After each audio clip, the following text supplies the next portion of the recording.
Hey, friends, welcome to another episode of Thru Port Collective. And got a fun one talking about arranging and some of the nuts and bolts about putting songs together and, making the songs that you create sound better. So, hoping that you're going to enjoy it. So, um, first of all, as we get into it, let's just let's all say hi. Everybody in chat, I mean, let us know what you're up to and what's going on in your worlds. We don't have you on the screen to be able to ask you directly, but the chat is a real big part of the show. So we definitely love hearing from everybody there. But well, hey guys, Marshall, man, how's it going? What's up? What's up? What's up? It's going good. I've just been kind of continuing some of the work with that game, and I think they're going to be interviewing somebody else to help along with some of the music stuff next week. So it might be interesting. Might be working alongside somebody with some of this stuff, which will be interesting. That's interesting. What will the other person be doing? Like helping to? I think more. I think they're going to be more kind of helping drive the overall direction in terms of the overall sound design to try and give it a little bit of a coherent style, I guess. I'm not sure exactly, but I think that's kind of the idea. They'll help provide feedback, and I don't know if they can produce music themselves too or not, or if they're just kind of in an advisory role. So we'll see what happens. That's good. Tim, how you doing, man? I'm well, thanks. It's good to see you guys, and Cryss, good to see you this week after having missed you. So yeah, good man. To be back. Yeah, dude, welcome back, and everything's cool. Just busy as usual. This week has been a little bit more about doing some session work and a couple of recordings that I was hired to do. So yeah, that's always a different biz and can really fill the time up. Interestingly enough, I did a session on drums today, and just sort of a singer-songwriter style, I guess you would say. So fairly genre bending, I guess. Yeah. Other than that, but it was cool. And then at the end of it, he said, "Hey, I really want to do like this intro thing on a couple of songs, and I'd like for you to see if I could hire you to do some sort of synth intro to a couple of the songs, and then it leads into the song." So that was, it's just kind of a pleasant surprise. He'd been following some of what I do synthesizer wise, and was just like, "Yeah, I'd like for you to like write a couple of intros that we could integrate into this, and I'll circle back around and get to you with that." So that was just kind of a fun little byproduct of doing what we do. Oh, that's awesome. Yeah, It's fun to get cool. to use some of the synth stuff and the other work that you're doing. Yeah, and something I played drums on. That's pretty cool. It'll be one of the first times that somebody's hired me to do both. I mean, I've been hired as a keyboard player before and the drummer, but kind of not in the synth capacity so much. So that'll be kind of a first. But yeah, that's mostly it on this end. And how about yourself? Yeah, well, I enjoyed your show last week. Great having you been on. It was a really fun topic, or really useful topic, and the kind of stuff that we definitely want to do here. So it was a great. I saw just the end of it, and then I looped back around and watched it from the beginning. And so yeah, really appreciated Ben stepping in and filling in and helping us out.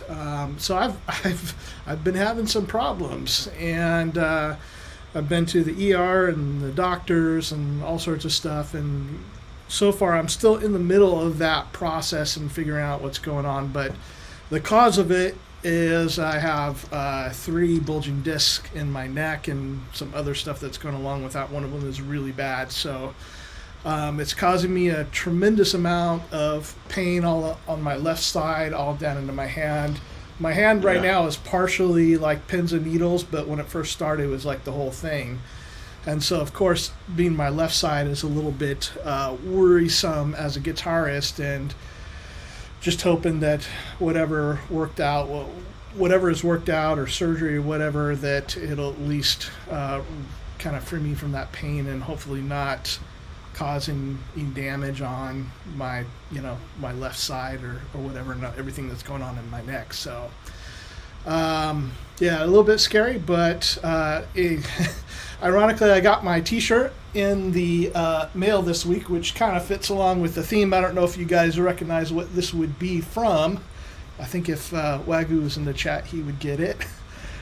But it's the T-shirt that Nigel Tufnell wears in Spinal Tap.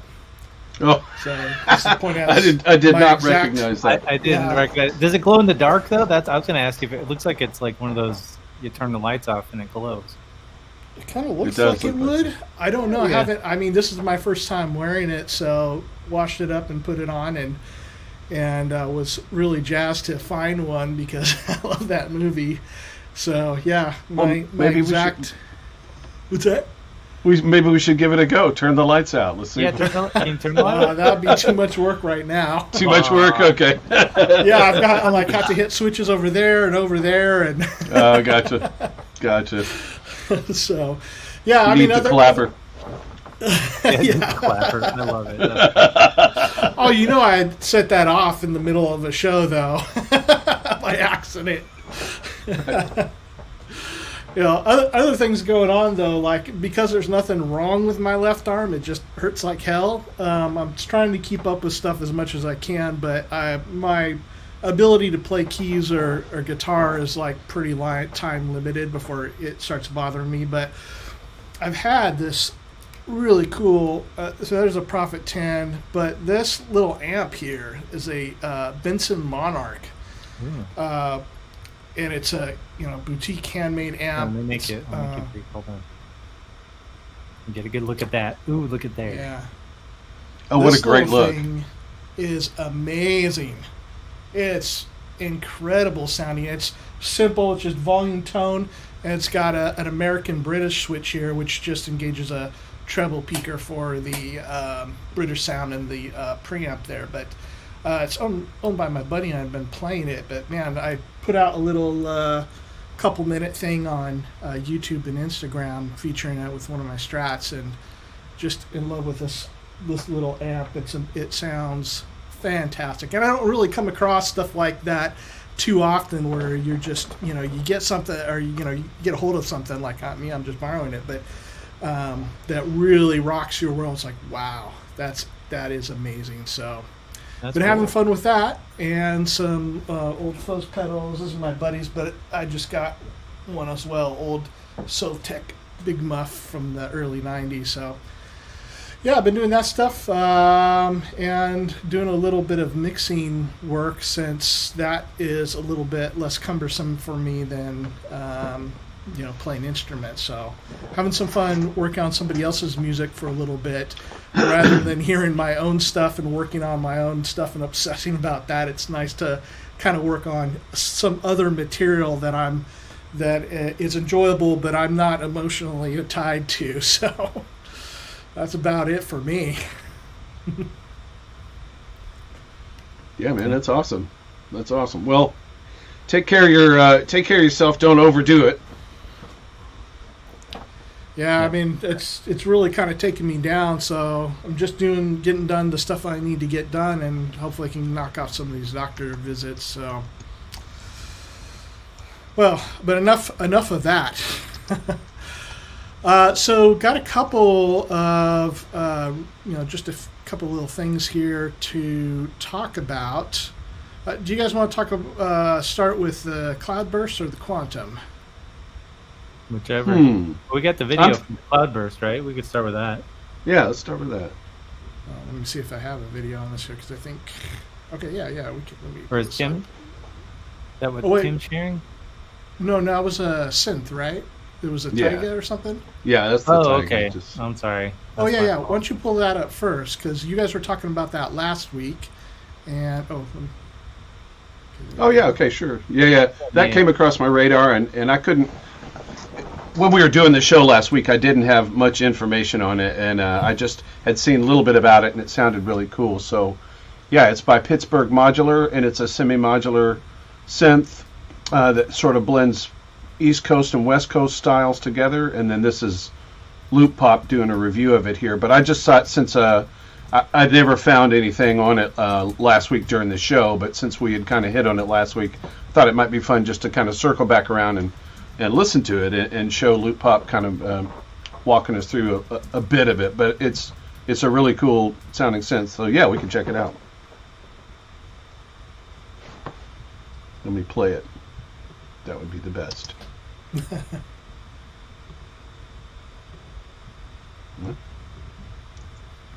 Sorry. Playing. Play. Oh. Operator error. Okay, sorry. Here we go. Okay, let's start with an overview. Taiga comes in this enclosure along with an external wall-wart power supply, but you can also take it out and mount it in a Eurorack case. It's similar in size to Moog's line of semi-modular synths. This unit also came with 2 sets of cables, but I typically prefer to use 90-degree cables so they don't get in the way, especially with the patch bay being in the front of the synth. The advantage of having the patch points on the bottom, as opposed to, say, clustered on the right on some other synths, is that the inputs and outputs of each module are more or less directly under the module itself, so they're fairly easy to locate. The build seems very good, with no wobble in the knobs. They feel quite sturdy, though Taiga packs quite a few knobs into this form factor, so you do need to be mindful with how you approach some of the knobs, or you might hit an adjacent knob and turn it accidentally, or response envelope. Finally, at the end of the total, Ds on the oscillators will tell you which shape you've selected, but in certain cases will also tell you parameter values. So for example, I've assigned the mod wheel as my MIDI CC control, and they'll also tell you values of various other. So our I think if you go to the sine end of the wave, video, he usually has a when pairing a track shape or with the something. pulse width. Oh, there you go, ladies and gentlemen. Hi, Jeff. Perfect! Water. Perfect! There we go. Yeah.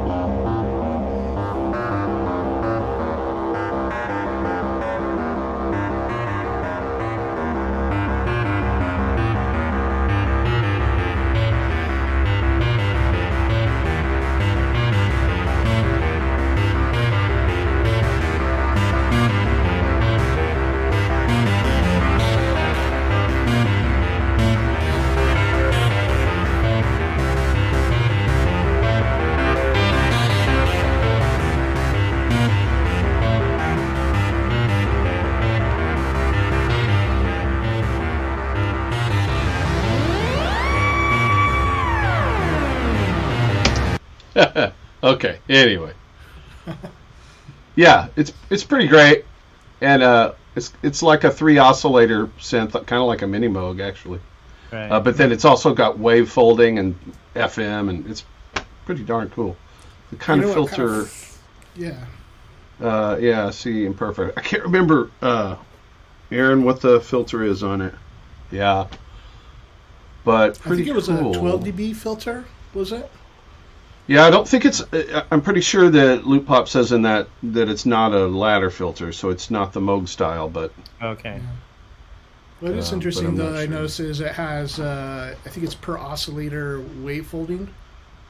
it does, Pretty cool. which is That really makes it- cool. I mean, so many of the synths coming out today, you know, it's like, oh, it's variations upon variations, and that's kind of a cool idea that you don't see too often. Yeah. I thought it was cool. So anyway, Yeah, I like the look of it too. I like the coloring, the way they did the coloring, like on the top of the knob. It's kind of easy to kind of see where stuff is. I appreciate Yeah. you did that. Yeah. yeah, and I guess the list on it is $7.99 US. So kind of right in there, but it's got more features than some of the Moog stuff. So yeah. Yeah, and speaking of I would have one. the colored knobs and stuff so I've got the Gray Mini 2600 by Behringer, and it's just got all red LEDs on it, and I hate it. Well, it's better than Any the other Christmas color. tree one. The Christmas tree one, it's like all different colors. Yeah, see, that makes a lot more sense to me. Or I've seen some guys set it up a little better than the Christmas tree one, where they've color coded things on purpose, but they've gone in and changed everything out. And I thought, that's a great idea, because color is another dimension that will help you find your way around a lot easier. Instant visual feedback on. Absolutely, yeah. These. You're not really having to read anything off of it. It's just, oh yeah, I know what that color is. Right. Yeah. And they've got it grouped out pretty well, so yeah, that's nice. I mean, it's kind of one of the things I still like about the Matriarch, even though I think a lot of people prefer the straight black. I still kind of like the colored sections. It's just a little quicker visually, especially like in a low lighting club or something. Mm-hmm. Well, same helpfulness. Yeah. Let's see here. Application window. Let's take a look at this. So this is the Cloudburst by Strymon, and I don't know if I even really need to. People pretty much know what it does. I'll just go skip ahead here.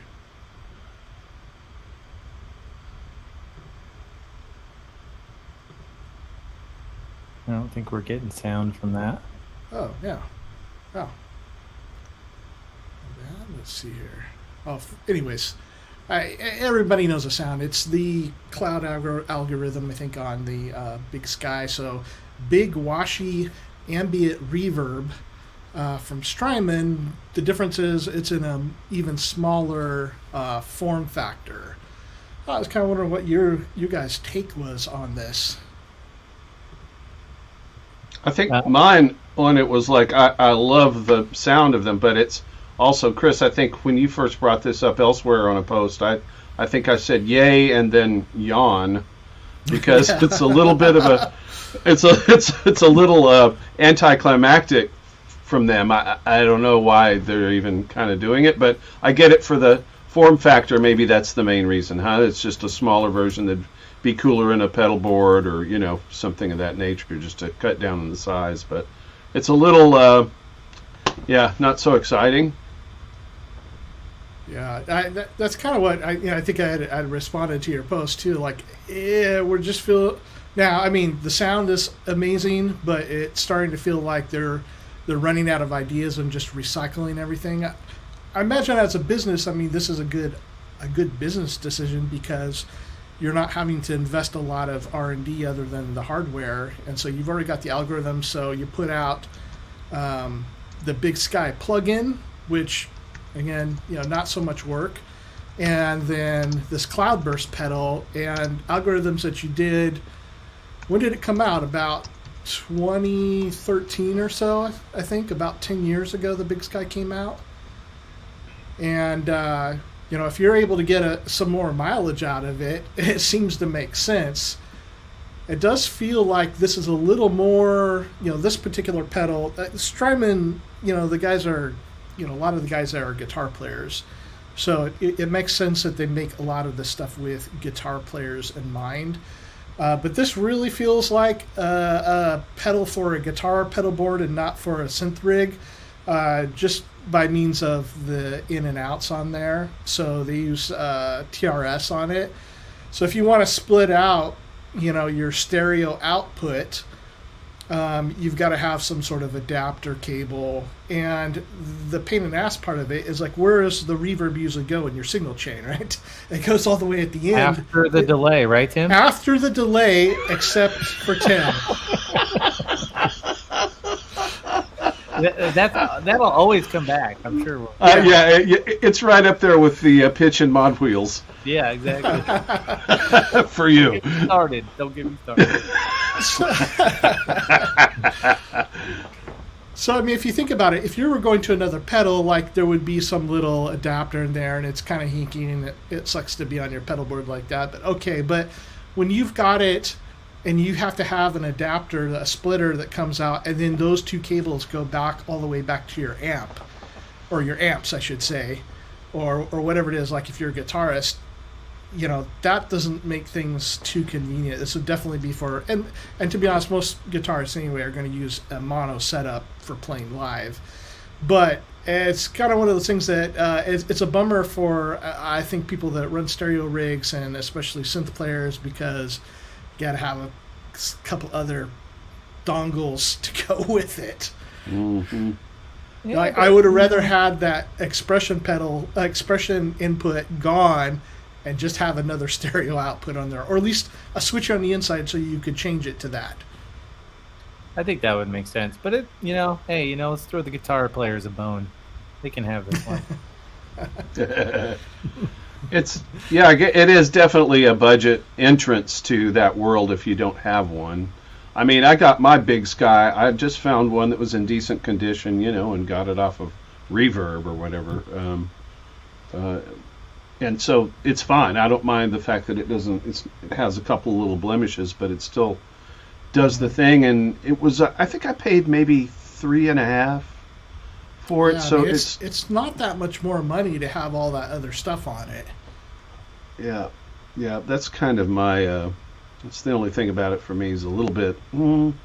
May as well just dump in the couple extra dollars and get the thing. But I mean, not everybody has even just a couple extras, so maybe they're onto something with that. Yeah. But I think too, probably the other thing about it. So I had a Big Sky for a long time, and I sold it last year. And the other thing is, with guitar players and pedal board space, that you only got so much room, or else you're carrying something that's gigantic. And if you only need mono and you really just like this, you want this to be your kind of spacey ambient reverb, and maybe you have something else that's your regular reverb, I guess. You just have on all the time reverb, and this is your spacey sound. That something like this could kind of come in handy on that. Yeah. I don't know. I mean, it almost seems like because of its limitation and whatnot that you would also have to have yet another reverb pedal, and it almost seems to me like it'd be better to have just a larger one that kind of does everything. I don't know. Not a guitar player, so. Yeah, but now does this advertising on the website here? I mean, when you look at that background, doesn't that scream for synth players? Yeah. Yeah. It does. It looks more synthesizer focused. I would agree with that. Yeah. It's like kind of 80s synthwave-ish colors. Synthwave, yeah. Well, and even when you say ambient reverb, that's already to me pushing towards synthesizer more than it is guitar. Well, there's a huge crowd of like ambient guitar players now. Maybe about 10 years ago, started to see them pop up.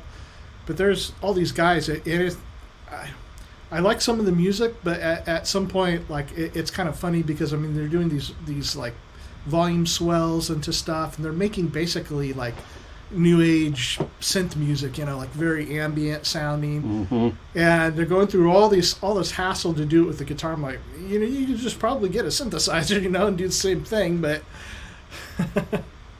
Yeah, but if that's your means of expression, that's cool. Yeah. So, well, there you go, because that's something that I wouldn't have necessarily guessed about, so that makes more sense. It does kind of feel a little more like it's synthesizer-oriented, and yet kind of not. It's interesting. Yeah. I don't know what to make of it. I probably won't be getting one. Yeah, I won't. I won't be getting that. So, last one. We're going to talk about this a few weeks ago, but we haven't had the chance. And so it is the update to the Waldorf Quantum. This is now the Mark II, and they've made some changes on it. Obviously, the color has changed here, but as well as the having some software updates too. Marshall, you're the quantum expert, so I was wondering, kind of what was your take on all of this? I think it's a good update, honestly. Like, it's got that poly aftertouch key bed, which I'm kind of like, man, I wish they would have just done that originally, but it is what it is. I don't like their new logo. I hate that. I think it reminds me of that remember Coming to America, that movie with Eddie Murphy, and he works Yeah. at works at that like McDonald's knockoff, but it's like it starts with a W. It's a similar kind of W, isn't it? That's what it reminds me of. Anyway, yeah. Other than that, I think this is a nice update to the Quantum. I think Poly Aftertouch should be on everything. So. Yeah. Right. And you know, I can't remember if they've released the updated firmware yet or if it's still in beta, but they're making it to where the Quantum, which is originally 8 voices because of the analog filter, they're making it to where it can be 16 voices like the Iridium. Yeah. So you'll have the limitation, obviously, with the analog filters, but with the digital filters, you're going to get the whole 16 voices, I guess. I'm not sure how exactly that's going to work since, you know, it's a little different architecture there, but this will obviously have that too. So more voices, more fun. It seems like it's been pretty long coming because it's been available on the Iridium, and we've known about that it would be coming to the Quantum for quite a while, but yeah, it's taken a little while.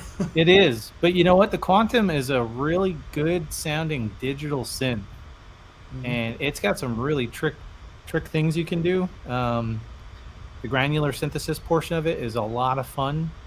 I really like this synth. So updating it with a Poly Aftertouch keybed is a great idea. Is that do you use that in your live setup, or? It's in my live set. I like it so much. It's in my live setup. Yeah. Well, there you go. It's the only synth I think in there that's pretty modern, because all the other stuff is pretty old. But I needed something that can get some really cool atmospheric type sounds, and the Quantum is perfect for that stuff. Yeah. So I'm curious, would this be worth selling your Quantum Mark 1 to get this for? No, because I don't think so. I already got the original, so it's okay. I'm kind of bummed that I don't have the Poly Aftertouch, but if it can respond to Poly Aftertouch, then when I get the Expressive E in here, which should be coming in next month, I think, is where I'm at in the pre-order waiting list. I could just use that if I really want to, if it'll respond to Poly Aftertouch remotely. Or I could even use the Hydrasynth. Yeah. So, I don't know that it's worth the extra money or whatever. I'm not sure how much this cost versus the original, but I'm not going to... I don't have any plans to switch. Mm-hmm. I feel like, I've said this before, the difference between no aftertouch and channel aftertouch is much, much bigger than it is between channel aftertouch and Poly Aftertouch. Like, people make a really huge deal out of Poly Aftertouch, but I'm finding that it's not really something that's super necessary unless you're doing performance on one synth only live. Because with everything else... I would say it's nice to get some different articulation in different notes. So you can be a lot more expressive with Poly Aftertouch than just simple channel Aftertouch. So it's not 100% necessary. It's a nice to have. Yeah. You know what I mean? I definitely agree with that. Yeah. I just feel like when I listen to people talk about Poly Aftertouch, that it's like, the most ultimate thing ever, and I'm like, well, the difference between channel and poly is not really super big in my book, especially if you have multi-layer synths, because you're able to do some of that stuff anyway. I mean, like on the Moog 1, if you've got 3 synth engines and 3 zones, I mean, you can be doing, like for that Blade Runner patch I did for the Moog 1, like I had it where I was hitting notes low, and I think I was using the aftertouch on the high notes, but it wasn't bending, and modifying the stuff on the low notes because I had it on a different engine in there. So it's kind of like somewhere even between, channel and Poly Aftertouch as far as what you can do with it. And I kind of feel like... Sorry, go ahead. Go ahead. Oh, no, I was just going to throw in my 2 cents about having it, because I do sort of feel like it can add a little bit more of an organic quality to, depending on if you're going for like sort of a string sound or whatever, just to be able to not have everyone playing with the same vibrato at the same time. And there are different ways. I think it's just an expressive thing, and to be able to like record that all at once is pretty great. So then it's recording your performance rather than you going back and editing different individual voices. So obviously it's cool to have, but like I think it sort of adds this organic quality. I guess that's what I'm saying, is that it does that to my ear, and I really like that. Yeah, and I totally agree. I mean, especially coming from guitar, like when you first sit down with a synthesizer, some sort of keyboard, you feel like I have no control over this. Mm-hmm. It is the way that it strikes you, because all the subtle nuances that you can do on guitar, you're kind of stuck with, and depending on the synthesizer, I mean, when I had a Juno, is like you don't even have velocity on that. Just it is what it is, and that's it. But the more that you have to vary in nuance, I totally agree with that. Yeah, and with guitar you have all of that, and you can be hammering in one place while you're Yeah. I mean, that's such an expressive instrument. So us keyboardists don't get that fun. Yeah, it's never been like that quite. Without the poly aftertouch, you're not going to get anywhere near some of the expressivity you'll get on a guitar. So I just like having the option. Yeah. Oh yeah. So I'm glad to see more synths are coming with it now. Yeah. Well, and it's not just a random poly aftertouch board. It's actually a FITAR. So I love them. Love them FITAR boards. So this would be a killer, absolutely killer, like master keyboard, I think. Yeah. What's the poly? retail price on that? I don't know. Does anybody know? Anybody in the chat? Well, we had a Sweetwater ad earlier. Let's just go. Yeah, right. Let me check. You're welcome, Sweetwater. You're welcome. We think you're swell, or should I say sweet? On the Waldorf site, so it's probably more expensive, the Mark II is 4,819 euros. Okay. So would that be That's pretty close to 5,000? So it's US? $4,319 on Sweetwater. Oh, that's an original one. I don't know if why is it not showing the Mark II? Looks like the Quantum. Where's the Mark II? Maybe they don't have it on here. Yeah, they might not let him be a dealer for it. Well, the thing is even with the original Quantum, their distribution to the United States was through Korg. So maybe they just don't have it yet. So I don't know how much it would cost. We could check the center with guitars in it real quick. No, not that place. I used to go there all the time, and now I never go there. They don't have anything anymore. Yeah, I hardly ever go, but I have to say my last 2 purchases from Guitar Center were actually synthesizer stuff and really fantastically good deals.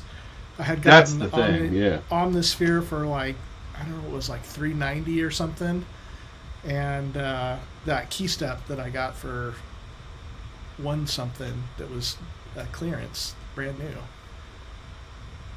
Yeah, the last thing I bought from them was the Arturia Matrix Brute, and I walked in there. I think I was getting cables or something, and every time I would go in there, I would just check what they got in the synth room, anything. And most of the time, they didn't have much other than some MIDI controllers and maybe a few Roland boutiques or something. But they had this Matrix Brute sitting there, and I was like, oh, cool. So I played with it for, I don't know, 10 minutes or so, and one of their guys came up and talked to me about it. I was like, hey, I'd love to buy this. Can you hook me up with a discount? And he did. So I got a really good price on it, and I walked out the store with it. Yeah. That was the last time I bought anything there. GC Pro, if you guys go through them, they don't have everything like you're saying. Guitar Center in general doesn't have like a whole lot of everything. Nothing near like what Sweetwater has, but for the stuff they have, you can definitely get a way better deal. So I always start with them, and then if it's a no, then move on. But I mean, it just used to be nice to go into a store and test some of this stuff out. Now you pretty much have to rely on YouTube. Right. Yeah. I mean, that's a great point. Yeah. You can't go in there and drive everybody crazy by playing the synth for half the day. You can't play Axel F anymore. Can't do the bass line to Chameleon for 2 hours anymore. Gosh, I remember how many years it was like Smells Like Teen Spirit and Come As You Are. Like all the beginning guitar players are playing Come As You Are. Yeah. Yeah. Well, here's a couple things on the just real quick on the Waldorf. So Universal Vibe says they've had U.S. distribution issues for 20 years, and which may explain why they're slow to get over here. And Dan says $47.99 U.S. dollars. Yeah, I think that's a few $100s more than the original when I bought mine. However many years ago that was now, in a few years. I think the original was like 4,500, something like that. And then, of course, the way that you really want to get your Guitar Center deals is like what Andy's doing, and he just has a buddy. So,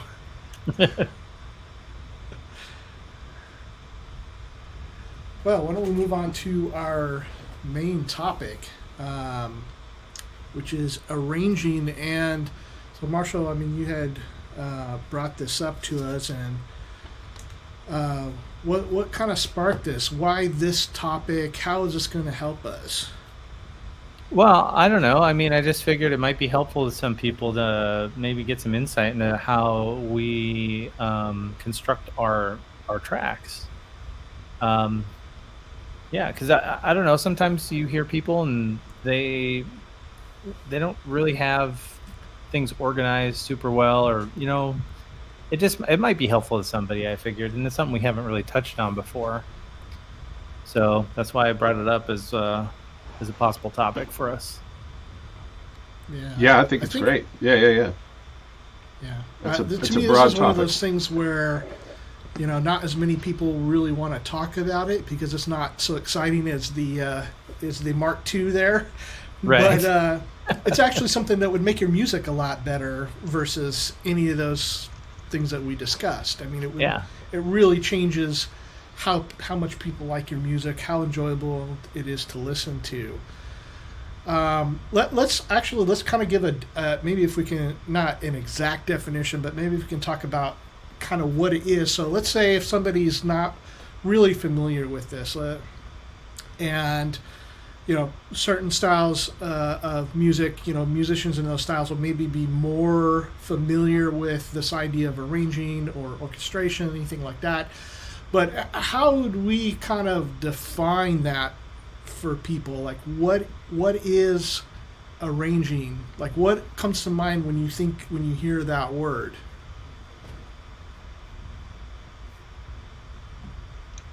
I mean, I can jump in there.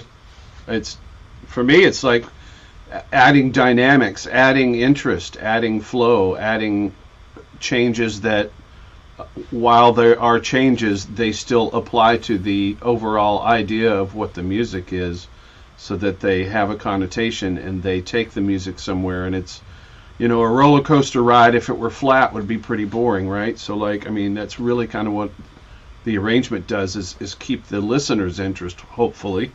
That's kind of the idea of it, and that there would be twists and turns and hills and dives and all sorts of different devices that you could use. Dynamics certainly would be one of them, or obviously just timbre in general. If you're just, instead of using volume, you're using like a filter just to kind of pull things back for a second, even if you're repeating the same musical line. So to me, it's really for that. It's to take the listener on a ride and to make that ride way more interesting than it would have been had you just sort of settled for the basic few things that you do and then thought, well, that's enough. So yeah, it's a, it's going to Universal and getting a great ride. Yeah, I agree with that. Like, it's about giving the song a structure and a flow. So, you'll start out with an intro, and traditionally you maybe are going to build up to some kind of verse or chorus or something like that, and then maybe you drop it back down a little bit, maybe do a bridge or a change up of some kind, and then bring it back. Like, that's kind of how like my arrangement usually is, but it's a little different. Like, and there's like not really any set rules, right? You can pretty much do whatever you want. And one of the things I will go back and listen to some older stuff sometimes and listen to how they structured some of these famous songs from like the 80s and 90s and stuff. I find it fascinating to hear. Like, so you get like a song stuck in your head. I'm trying to think of one, like the Paula Abdul Straight Up track, I think, has some kind of really interesting arrangement tricks that you don't really think about when you hear it, but when you're listening for how they've structured a song like that, it's really interesting, like what they did. So yeah, and like Tim says, it's about moving the listener, through the song, keeping the interest there. For some of the stuff I do, though, it's I try to leave it open-ended, is kind of what I call it. I don't know if there's a specific term for it, but I start out with a very, very, very basic intro for 16 bars or whatever, and kind of slowly introduce things, because I'm doing more progressive style trance, and I want people, if they decide they like it or whatever, they can mix it into a set if they like. So it doesn't have a traditional intro, I guess, for that type of music, because it's meant to be mixed in with other music. So there is some nuance there in terms of the genre that you're going for. Yeah, absolutely. Yeah. I was thinking there's also... I got to put this in here. There's another thing that also comes to mind when thinking of the word arrangement.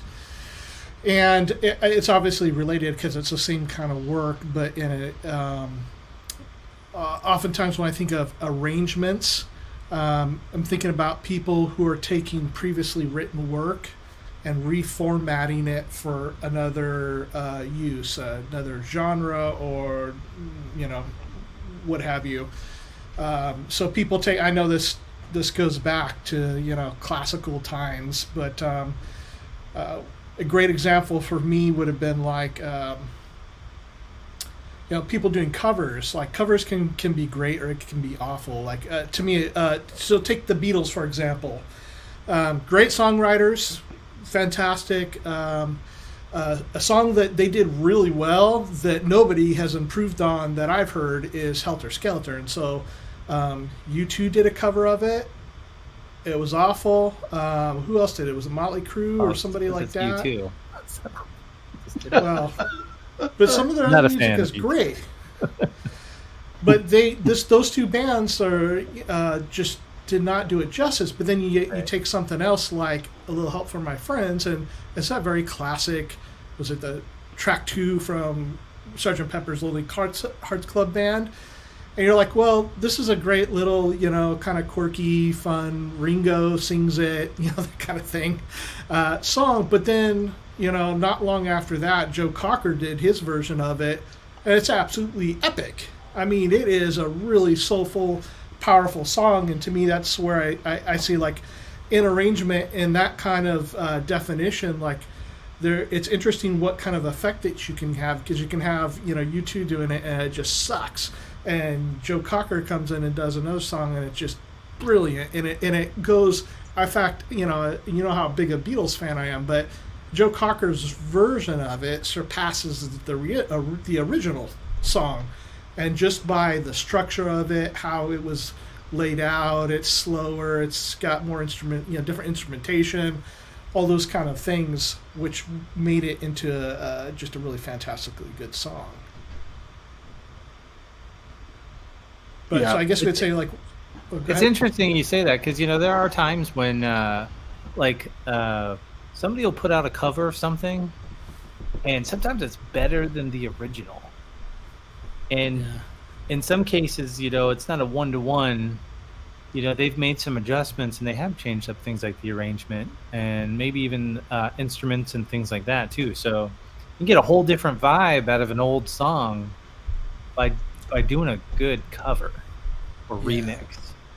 Absolutely. And I'm not really the one that would like say you need to go out there and cover the song to honor the writers of that song and do it just like the original. But a lot of people are that way. They'll say, no, it doesn't go like that. It does this over here. Right. It's like, no, you're playing it wrong. It's like, all right, well, there's a difference in knowing that I'm not playing it exactly like the original, or that I'm taking some poetic license, and in the spirit of what they did, take it somewhere else that I think might be more interesting. And we've already heard the original, by the way. So, Right, you can go listen. Can to I it have my right now. version too? Yeah. Well, that's very much those Beatles covers, because the U2 cover was basically them just playing it like the Beatles, except it didn't have the heaviness of it. That song is like, man, it's all like just gnarly. And when U2 did it, it's like it didn't really have that. And it was pretty much a copy of the original, whereas the Joe Cocker one was like, hey, let's change some of the foundational elements of it. I find, like, as we're practicing our craft, it seems like it can be a very useful tool to do a cover, in that you can actually take somebody else's song that's already done. You don't have to like stress and work about writing the song and doing it all from scratch. But you can take somebody else's music, learn from their structure of it, and then try to apply the skill of how could I possibly make this better. Because I kind of feel the same. I feel the same as you guys, definitely. Where if somebody just comes out and does a cover of something, like, oh, well, who cares? Like, if it's done exactly the same, like, it's probably not going to have the emotion of the original. It might, but it just, if it's the same thing again, I'm not really too interested. But if they can take it somewhere and reinterpret it, that could be that could be really interesting. Absolutely. Yeah. And that's arrangement dependent. Yeah, I will say I have done several covers. Not all of them have I put out before, but one I did was the Mortal Kombat theme, Techno Syndrome. And the idea for me doing that was to see if I could recreate that track with modern instruments and technology. So I left the arrangement for the most part is the same. It was more of a technical challenge for me in that regard, to see if I can make something that sounds better than the original version. And I think I accomplished it. That's my personal opinion. I'm biased though, I guess, right? But I did it did take me about a month to nail that, right? So even though I had the song structure, there was a lot of work in trying to figure out certain parts of the song, like the bass line. Was it the bass line? No, it's hard to explain. There's some elements in there that I couldn't reproduce well enough, so I kind of did some poetic license or whatever because I couldn't figure it out. And then the other thing was trying to get the original game sound, and that Mortal Kombat scream is actually something. It's a scream that was like the guy that's yelling Mortal Kombat, whatever. It comes from the release for the Nintendo. I think it was the Super Nintendo of Mortal Kombat, and there's a commercial where that's where that scream came from. So all this research had to go into this to figure out where do I get all these sounds, then how do I figure out all the arrangement that they did, and then try and reproduce it but with modern stuff. So Yeah. That's an exercise. You're basically just teaching yourself about the mechanics of it. You're it's like being a doctor or something, almost being scientific about it almost, and really like trying to understand what's making it tick. Yeah, I think, that's cool. Just to tack on one more on this is that one that I had thought of, and let me see. I think Aaron brought it up also on here. I don't know if I can find it or not, but here we go. So piano arrangement, and so we'll be talking a lot about song structure and production and all that. But one of the interesting things about this is I think about, like, if you walked into a lounge of a really nice hotel, down at Disneyland, they have the Grand California Hotel, this beautiful, like, California mountains type woodsy hotel, but it's just right off of downtown Disney. And they have a huge, like, I don't know, 6-story or something, what do you call it? Just the main room or whatever it is. But it's open up, like, I don't know how many stories high. And they often have a pianist down there playing, and he's doing all, like, standards and covers and that type of thing. And so when you hear something like a pop song of any sort, he's doing it on piano, and that's also, like, another interesting form of arrangement. It's so I think we've grown so dull to those type of things because it's what we consider, like, elevator music. It's like, it's background. It's not meant to be anything but kind of what's behind you at a store you're going shopping in. At Macy's. And Macy's or something. Yeah. That even still around? I don't even know. I don't know. It is. Yeah. But aging myself now. But I didn't say theater, okay, so you're going to go out and get a handbag at Nordstrom's tomorrow? Yeah. Nah, I got to go to Nordstrom Rack. I don't think they'll have the piano there, but no. Yeah, but I mean, there's another form of arranging where the player has had to reformat stuff, and so they can take a pop song, like what's a piano-based pop song? Like Let It Be or something, or John Lennon's Imagine. I mean, all kinds of Alicia Keys stuff, right? Yeah, Alicia Keys or Coldplay. Billy Joel, Elton John, Coldplay. Oh, yeah. The list goes on.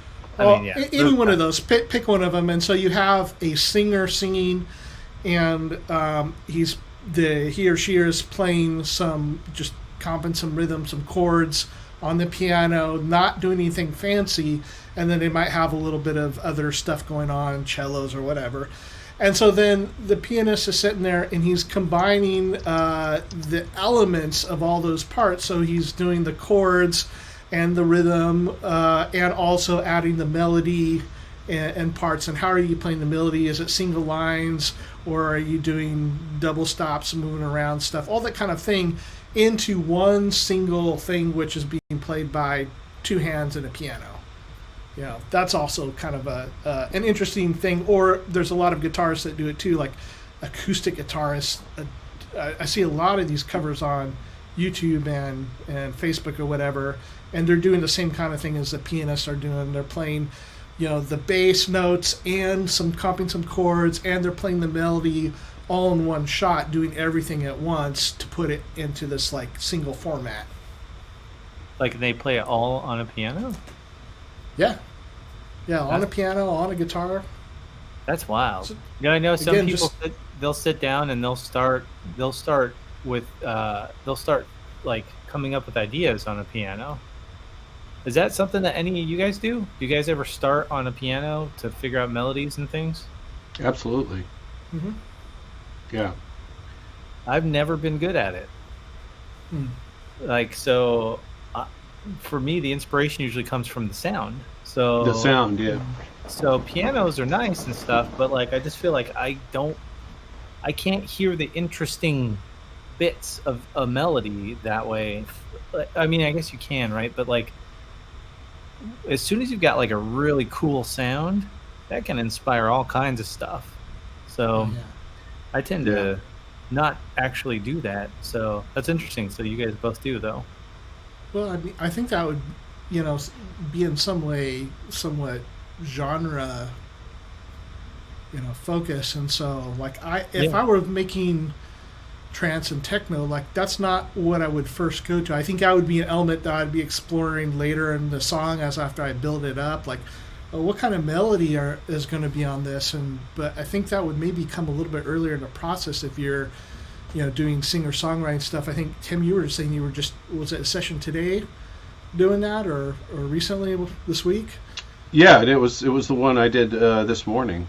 And after we cut 4 songs, and I was playing drums, and then the artist came up to me after the session when I was packing up and just asked if I'd be interested in adding some electronic elements to a couple of the songs that he thought would be cool, and maybe something rhythmic, or I think he's kind of just wanted to get with me now at a later date and just figure out if I can add some things, which I just thought was interesting. But it all depends on where you're headed. Like, sometimes you want to start on the piano because your destination isn't going to be EDM or something where piano could be something at a later date. More grooved focus. It's probably not as necessary as other styles, right? Right, or like house or something where it's like, you can hear a lot of piano, but otherwise it wouldn't be a starting point for me either, right? I know, but you can if you're just kind of writing some melodic piece. The cool thing about the piano is it kind of suits everything. So in terms of a sort of a blank canvas way to start, just melodically, it's pretty great. Yeah. Because it doesn't have a lot of character. And so for that reason, if you wanted to kind of start an idea there and then move it to something else that has a lot more of sonic interest than a piano. I think in terms of like rhythm, it's where it can be a useful tool when you're thinking about chords and things like that, because like when you're sitting and you're playing an acoustic guitar or a piano, you're not fussing around with sounds, and you're just really dryly and directly hearing what a chord sounds like. And so to me, I'm an electric guitar player. That's my thing. Obviously I have an acoustic guitar, but when I think about writing and stuff, usually I'm doing it on electric guitar, but I have found the acoustic guitar or piano to be helpful, because when you're thinking about a chord voicing, you hear it for what it is without any distortion, without any the coloration of anything else, and if you're doing a similar chord but an altered version of it, so something that's got a tonality to it. But if you're doing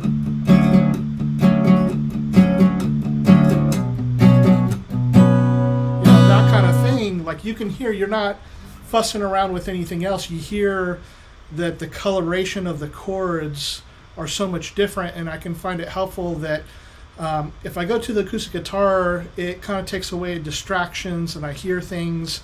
I mean, I could do that probably on the clean electric guitar as well, but there's something about the acoustic being a little more rhythmic when you sit and play it, because it's, I play electric guitar very lightly, so when I get on acoustic, I still play kind of lightly, but there is just something about the energy, because it's sitting right here and acoustically in front of you, that you kind of get a different feel about it and can really hear those chords.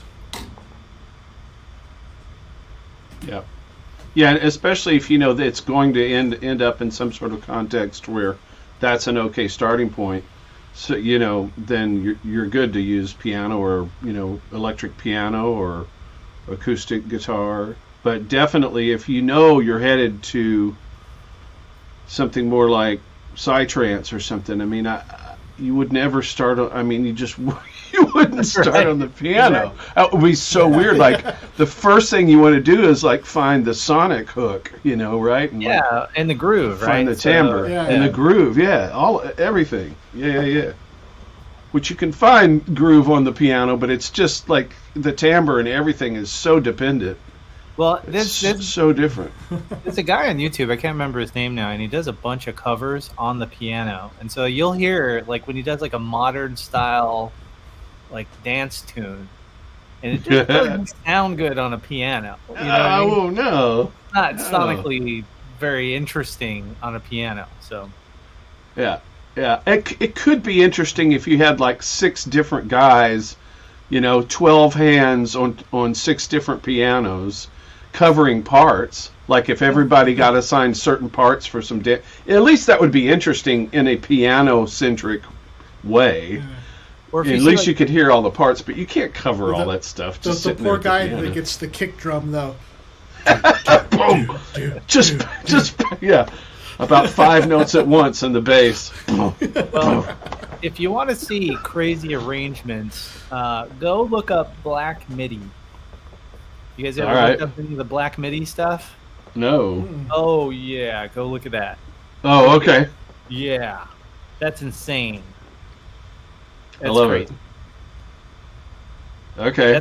That's like so many notes going off. It like fills the screen. So it's really complex MIDI arrangements basically, and it will blow your mind. That's cool. I will definitely check that out. So what are the blocks that you guys work in? When you're thinking about arranging one of your songs, whether it's singer songwriter rock or if it's trance or whatever, like what are the pieces that you're moving around to make your song right? I don't know if it's verse chorus structure or dynamic changes. What are the tools that you guys are working with to put that puzzle together? So for me, the first thing I do when I start working on something new is I will establish usually a bass line and a groove, and I will build up the main hook in the track. And then from there, I can extract elements in and out, and I can create a flow that way. That's kind of usually how I approach the songwriting for my style of music. But I try and keep it to where there is, like when that main part's going, that's kind of like the chorus, right? So you have to build up to that chorus, release all that energy, bring it down, change it up, bring it, and then I like to try and add another element later on in the song, and bring it all together at the end. So that's kind of my MO for the most part. If you listen to a lot of my stuff, you'll be able to kind of hear how I construct these tracks, because it's pretty similar in the way I approach it. And I like to have smooth transitions. I know a lot of the stuff today is pretty hard, like hard changes and stuff, and I don't like that as much. I like to have something that flows. It just feels better to me doing that. Well, so what's one of the devices, arrangement-wise, that you use to make that flow happen? Like, can you kind of make a specific comment on that? In terms of, I'm not sure. Like, how do you accomplish that? It's a lot of listening. Like, so, because I don't always know where things are going to go initially, right? So once I build up that kind of main section, I start kind of cutting things out and trying to build up to that point. And then the part that always kind of is the struggle is the change. So wherever that drop is, or the bridge or whatever, that section there where you have to kind of change things up to keep the track still interesting, but still have, for me anyway, and the way I do things is trying to combine that with the main chorus towards the end. That's like the hardest part for me, is to figure that part out. That's a hard part, right? Yeah. That's like, And it is, because the whole thing can fall on its face, right? Yeah, and I have a lot of stuff that I have never completed because I get stuck there. You know what I mean? Like, I don't know what to do. I don't know how to complete this or get it all the way to the end. So yeah, I have a lot of stuff that I've never completed because of that. Because it can be trying to get that mesh right to where it all works. So, and what I do is, Definitely. and it probably drives people crazy because I will listen to the same stuff as I'm working on it over and over and over again. And I'm thinking like, what can I do? What can I do? Like, how's this working? So, Well, and then, sorry. yeah. And then I'll sit down in the next session and I'll see it, if something comes to me or whatever, and I'll try and kind of see what I can do, but that may take several iterations. So I'm not the type of person that usually can just pump out something in a couple of hours. Like, it usually takes me days.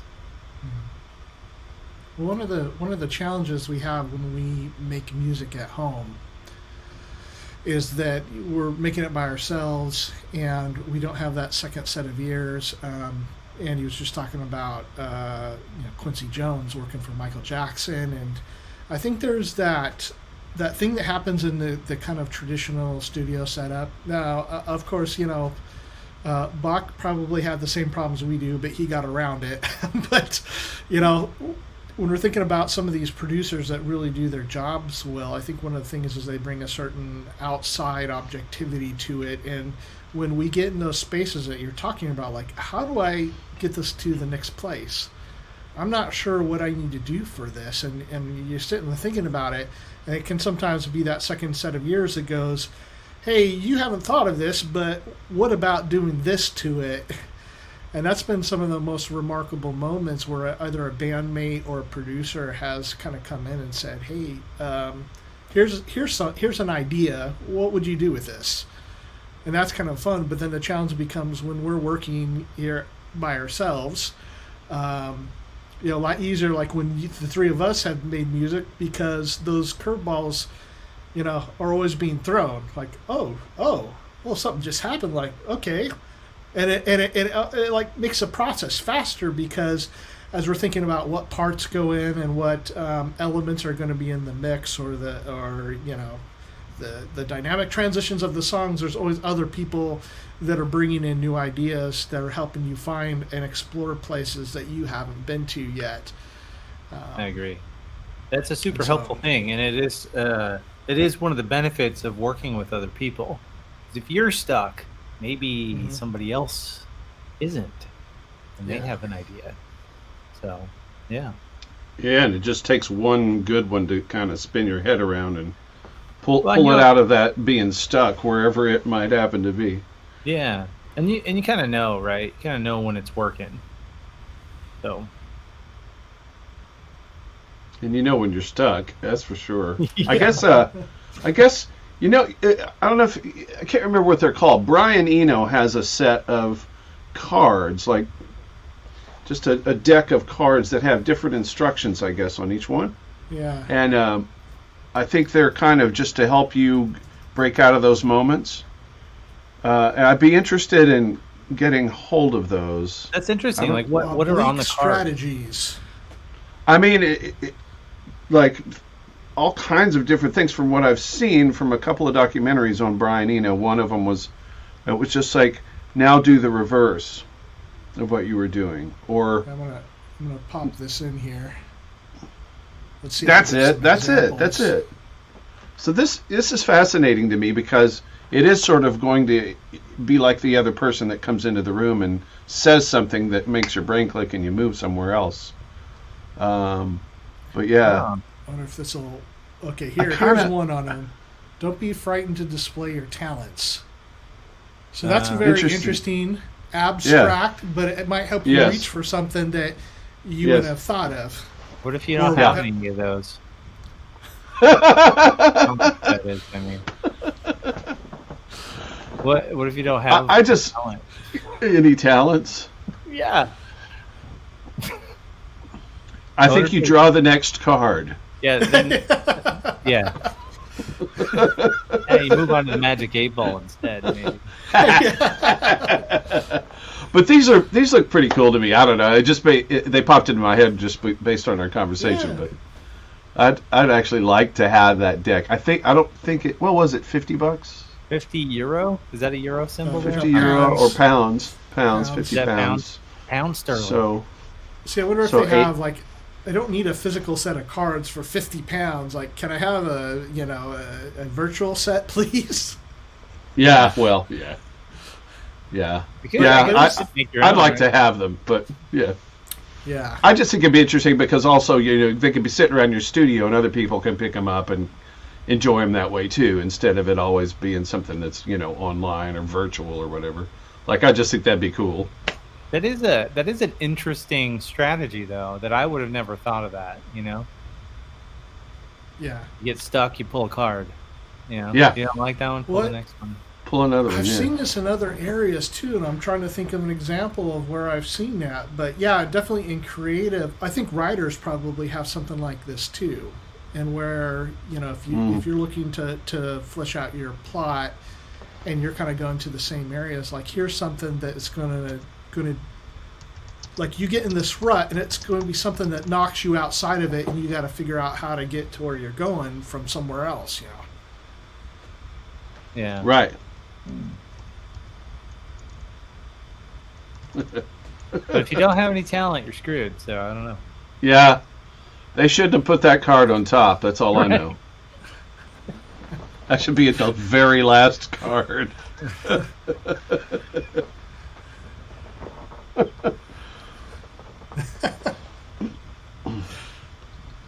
But yeah, I mean... Good. Sorry, go ahead. I was just gonna say, your talents don't necessarily have to be something that's virtuosic. This keyboard player that I had worked with for a while, like him and one of the other musicians, I mean, it was a soundman or something. I think the soundman would kind of taught him working out something. It's like, hey, give it the B flat knuckle 5, and he'd just pound his hand on the keyboard on the black keys. Like, how's that sound? But the idea is kind of to mess it up somehow, do something that's wrong, and that would be a strategy too. It can you could make for yourselves some sort of I think they may have the dodecahedron die that you could roll chords with, and there's a lot of electronic plugins and things for the computer that will help you do this too. That it's kind of like a roll of the dice. Like if you're having problems, throw something in here and see what that does for you. Even though it's not virtuosic, might not be right, but it might be the right thing for the song. Yeah, that is a good point. Sometimes you. I'll tell you one of the things I love the most about arrangement is just the surprise element thing. I just love doing that. I've written several pieces that started out really pretty for the intro for just maybe 3-4 measures, right? And then all of a sudden it kicks into kind of a completely different thing. But there's something cool about that gets your attention, and well done if it's done right. That's really cool. And the other thing I was thinking about is just when you have a super driving track and it's just driving across the salt flats and going and just it's not stopping, and then all of a sudden it just runs off the edge of a cliff and it's a hang glider now, the rhythm falls away, you know what I mean? And yeah. And just something where it's just all of a sudden you're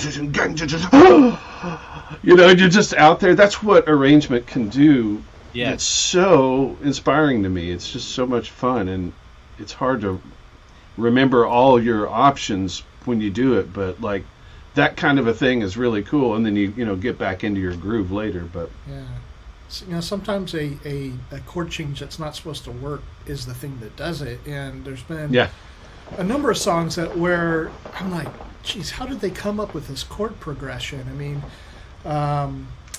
Beware of Darkness by George Harrison, it has some really odd chord changes that actually, within the song kind of modulates the key in the middle of a verse. It's I don't remember what the chords are, but it's E major, G major, then G sharp minor or something like that. I remember, but it's something really odd that you're this shouldn't do that. Or one that would be fairly familiar would be Jump by Van Halen. The song's cruising along in C, and all of a sudden the solo is a half step off in a minor. It's just really, I don't know what it was, C sharp minor or something. It's what? Why? How on earth would you choose to make that? But when you listen to the song, you couldn't imagine it any other way. It fits. Yeah. And that Rick Beato guy on YouTube, he breaks down a lot of these famous songs. And when you hear some of those elements, you're like, oh my gosh, I didn't even realize. Like, that's a weird bass line they have in there or whatever. You know what I mean? Yeah. It's kind of like what you're talking about, where there may be elements or progressions in there that you would think would not work, but they're in there and they do. Yeah, I mean, there's some things like, and I've heard Rick talk about like chord substitutions from other scales. So like if you're playing along and it's, I don't know, back to standard or somewhere. So you're like G, oh, you're gonna expect an E minor. Oh, it's not a G, sorry. C, D, but then you could start, replacing some of those chords. So like, you're a G, and instead of C, you could pull it from the minor. And so it's not in the key signature there of G major, but it works and it sounds really interesting, something like that. And then the other thing, like, if you're thinking about your voicings, which would be less extreme than, chord substitution, but, you got your G major, G, B, D chord, again, we're just in the, like, G major. And then maybe instead of a C, just standard 1, 3, 5 C, maybe you do like a C add 9 instead, or you've got all these other options that are all C chords, but that can change up the sound of the song by using these different chord voicings, same chord but different voicings. Versus the chord substitution where you're changing it altogether with a different chord altogether. Yeah, excellent point for sure. Like using chords for arrangement vehicle, totally. Yeah, rhythm, chords, texture. What else? Just even the amount of density of instruments. Well, and transitions. I think transitions are super important. Yeah. You can build up this beautiful melody and everything else, and then but if your transitions suck, like. I mean, that's true. That separates it from being great or not, right? Like, if the transitions are lame, it's not going to be great, right? Those are like the icing on the cake, right? When you hear a really cool transition and you're like, whoa, right? How do they do that? You know what I mean? Yep. I get all excited about that kind of stuff. So. Yeah, it's the magic dust, that's the thing that, like you said, it's icing, but. Well, and it's one of those things that, like, when I started to try and write music. I'd make this stuff and it sounded like crap. It sounded like worse than original Tron. Like everything's and this was in the the early 2000s, right? So everyone's making all this amazing sounding stuff, and I'm making stuff that sounds like it was made in 1980 or something. Which is funny because now that stuff's cool, right? But it wasn't back then. And I was like, why am I not getting the same kind of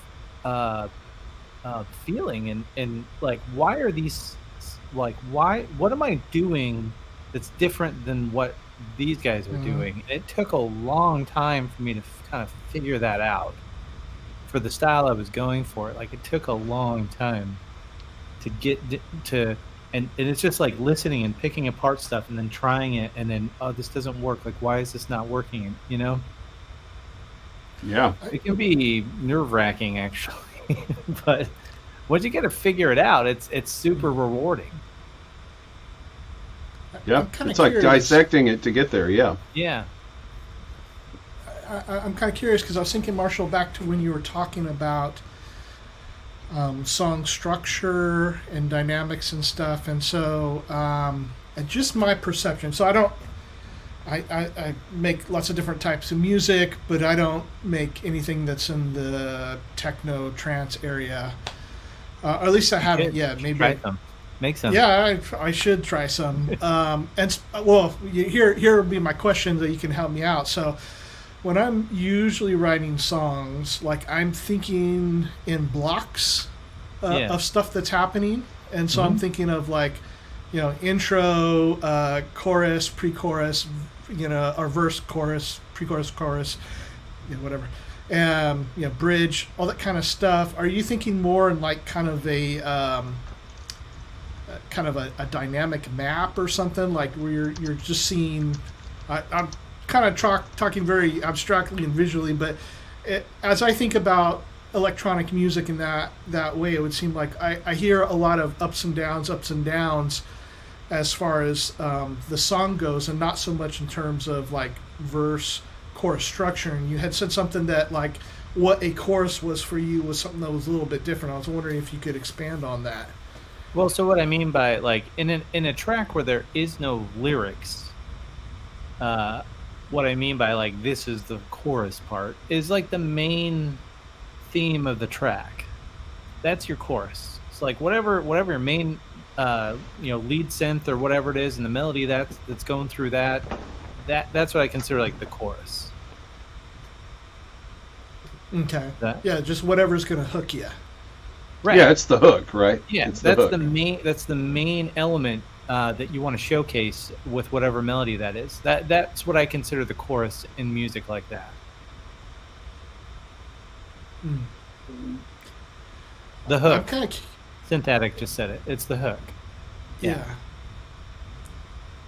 How much? It seems like I just heard somebody talking about this. It might have been Rick Beato, but it's something that I've thought along the way too. So, especially like when you listen to older music, and I'm not talking like Bach or anything, but like Pink Floyd or the Beatles or something. There's not only dynamic changes, but there's a lot of times where you have key changes and bridges, and that seems like it's kind of a fading art. I'm not sure how much, because I don't listen to a broad amount of modern pop music, but it just doesn't seem like with the stuff that I hear of modern music that we're hearing too much of that anymore. What's your perception, or what's your guys' take on that? Key changes can be cool, but I find it more interesting, and this is why I love like the trance stuff, right? Or any kind of mixed dance music, where you have a seamless, if it's mixed well. If it's mixed badly, it sucks. But a good mix between two tracks, it's continuous, right? Yeah. And you can have a change that is a key change between songs. And that can either boost up the energy level or bring it down, or whatever you're trying to do in terms of mixing all the songs together. Because the goal of a DJ is kind of bring you through an entire set of music, not just one song. So I like hearing the key changes between tracks, not necessarily in the same one, because I feel like sometimes when it's in the same track, it just feels kind of boring to me. So. Well, it definitely depends on how it's done, because there's been some like epically great key changes that push the song to a whole new level energy-wise, and then there's some that are like just downright cheesy. Like, why are we doing this? You just wanted to make the song another minute longer. Right. That's what it sounds like. That's what I'm talking about. When they do it like that, it's like the same melody, but it's just a different key. It's like, okay, like that's kind of boring. It's kind of lame. It's a device that's old-fashioned, that used to get a rise out of listeners because it seemed to lift the track up and lift the song up. But it's an old-fashioned device that's immediately makes your track sound really dated, number one. If you're using it in that context, you would just never want to do that. You could put some twists and turns in there and find an interesting chord or something, or fake out like you're going to do a little bit of a modulation or a key change, but don't, Yeah, kind of move one place for a second, but then come back. Because, obviously that's just a device that's just like, that's super corny. And it's usually when the applause light comes on. As if the song's going along and everything's fine, and towards the end, at the last few choruses, they modulate, and then here comes the applause light, and then, No encore. We don't need an encore after that. So yeah, it's just a worn out device. Yeah. There was a great way that it was done to me that I thought was that really was used to great effect. Not in the typical way, but there was a Stone Temple Pilots song called Glide off of number 4, and the song is in, I think, E major, and so the song's going along, and that's a certain vocal range for the singer, for Scott Weiland, and so it's a fairly high song vocally, and going through this and a lot of falsetto and stuff, and it's a pretty, it's a moderately fast rock song, but that's very melodic. And so you're going through, and then at some point they have the bridge, which breaks it down dynamically. It like brings it way down, and it's doing this. And then when they start back in with the next verse, it just coming out of the bridge into the verse, they're doing the same chord progression, basically, but instead it'd be a fourth up or down, or a fifth down, whatever you want to call it. But the interesting thing about it is it put his voice into a totally different range to sing that part. So whereas that part before was like very energetic and high and a lot of falsetto in there, that when it comes back, you almost don't realize a key change has happened. And I imagine most people wouldn't. But it feels like the dynamics got changed of the song, like for that, whatever it is, third verse or something. It feels like the song's mellower, and then when the chorus comes back again, it feels like it's got more energy when they come back. It up then. Yeah. Yeah. You can see that. So it's almost used like a dynamic element, like where you would drop instruments in and out and bring things down, and then you would push it real back again on that chorus.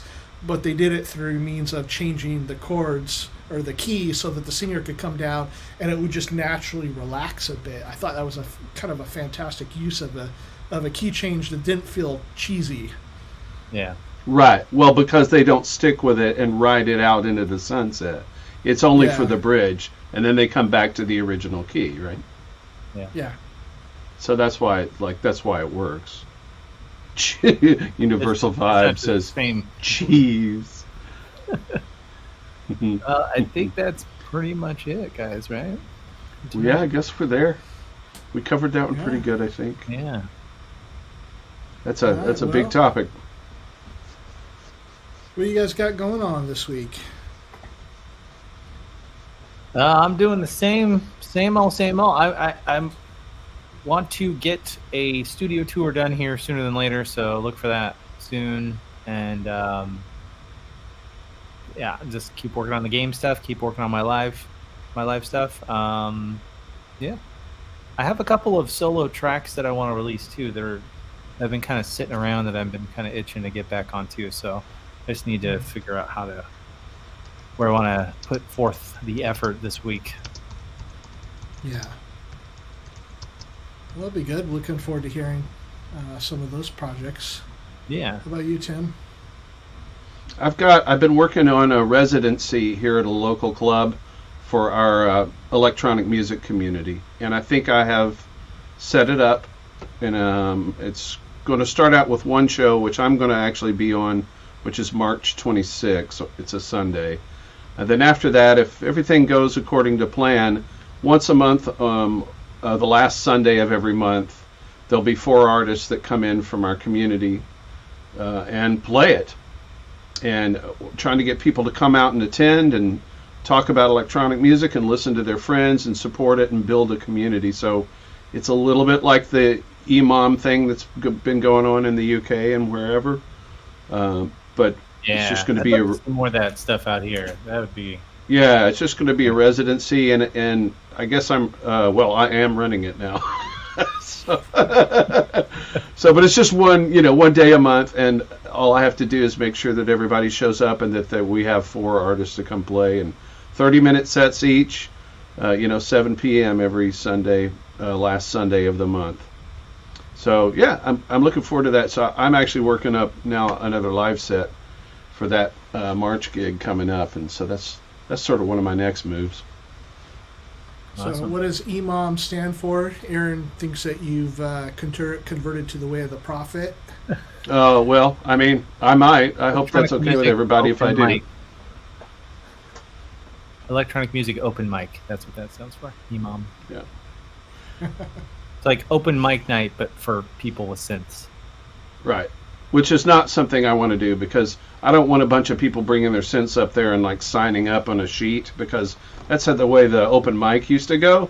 People would just show up, with their guitar, and there's a mic, and it's an open mic now. But I want this to be a little show that's predetermined, with just 4 artists. That's cool. That sounds cool. Yeah, we'll see if I can pull it off, and if the community will come out. It's hard to get people to figure out how to do it. Sometimes they really want to, but it's hard to get people to come out. So we'll see what I can do. Just get some good deals on the beer and wine. Yeah, I don't know. We'll see. Like, a lot of the nerds don't want to be drinking either. Yeah, nerds.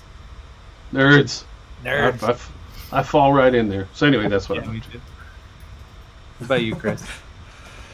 Yeah, well, things are a little bit up in the air for me. My main goal is I want to finish working on this track that I'm mixing and doing a few little extra things for my buddy. It's kind of a fun track to work on, and it's just nice to work on something. So hoping that most of my efforts and time can kind of go into that. I was going to say to Aaron, he says we need to establish a synth of religion. I was just thinking about the imams and all that we were just talking about. I think those that have bad snare tone would belong to the sect of the Shiites.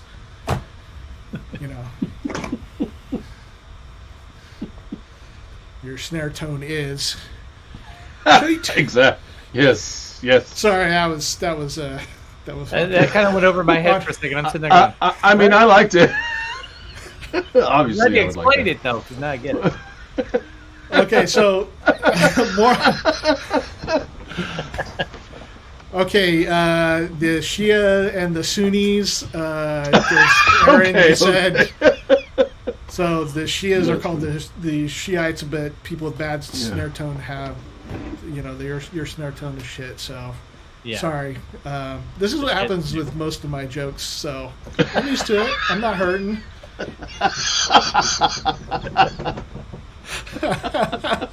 So before everybody goes, don't go yet. Hold on, one more minute. I got a couple announcements. So next week, 2 things that are special.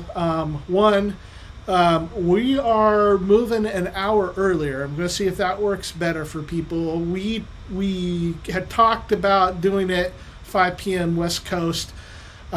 So that people would have, we had talked about it originally 5 p.m. and then we moved to 6 before the show began, because we thought it'd give people time to get home. But there's just not that many West Coasters watching our show, so we think it might be better to ease some of the people on the East Coast and also our friends in Europe. So next week will be an hour earlier, and we'll make the announcements and we'll put that up. Just don't forget, because otherwise you're going to be an hour late. So remember that. And also, let me get this pulled up here. Next week, I'm really excited because we're going to have our bud, Dan, who is Sonic Neutronic, in the chat. And he's way over there on the east side of North America, and so Niagara Peninsula up in Canada. Dan does a lot of really cool stuff. He is a prophet of the Prophet 5, and does a lot of really cool, like old school style horror soundtrack movie. And if you've been on his YouTube channel, his stuff is just really vibey and atmospheric. You can find this is his Instagram page, by the way, and you can find him the same on YouTube, which is Sonic Neutronic. And here's the thing I did up for him. So as you can see, we got a whole bunch of movie references, and one that I've kind of not so cleverly hidden in there too that you might miss, but obviously some nods to John Carpenter and what's his name, John Harrison, some of those classic soundtracks. So we'll be talking about those old synthesizer-driven soundtracks, also about taking some of the strategies that those guys used, like minimalism in music, and how that might help us make better music by thinking about the parts that we put in. So you're not going to want to miss that episode. And with that, is there anything else, guys? Is that it? Thanks everyone for coming out and watching this. We appreciate you. Don't forget about the Facebook page if you guys want to join a conversation over there. We have a group that you can join. Yeah. Yeah, we appreciate you guys hanging out with us, and hopefully see you next week. Hit the likes and the subscribes and the stuffs, and all right. Have a good night. And fix that snare.